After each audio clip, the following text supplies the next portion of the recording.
mentioned in Sahih Bukhari, volume number 4, hadith number 3231, that the wife of the Prophet, Aisha, may Allah be pleased with her, she asked the Prophet that was there any day in your life which was worse than the day of the Battle of Uhud? Which is the worst day of your life? So the Prophet said, yes, it was the day of Al-Aqaba in Taif.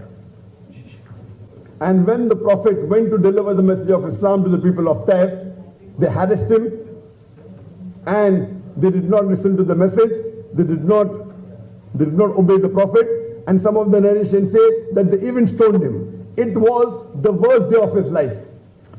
Then when the Prophet was sitting with his head down in sun, suddenly he finds a shade of cloud over his head, a shade of silver cloud. And when he looks up, he sees the Archangel Gabriel. He sees Jibril alayhi salam. And Jibril alayhi salam says that Allah has witnessed what they did to you and how they behaved with you. So Allah has sent the angels of mountain to help you. And Jibril alayhi salam, he calls the angel of mountain.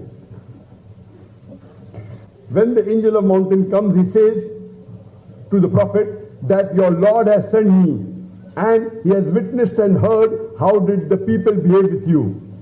You command, what should I do?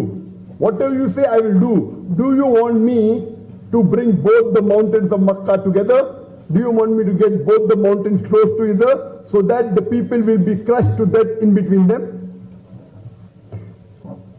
The Prophet, peace be upon him, replied, no, I would rather want that Allah subhanahu wa ta'ala brings from the loins of these people, a generation from these people who will worship Allah and will not associate partners with Him.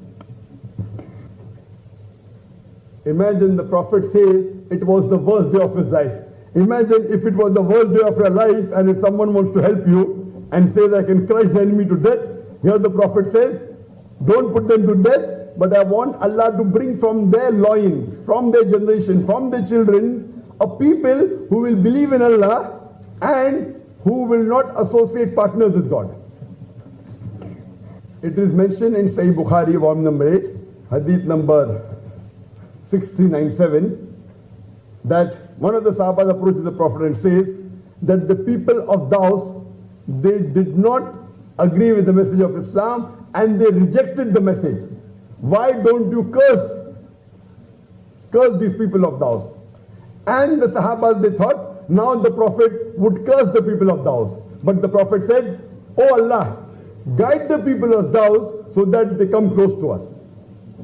The Prophet said, give hidayah, give guidance, but he did not curse them. Allah subhanahu wa ta'ala says in the Quran in Surah Qalam, chapter number 68, verse number 4.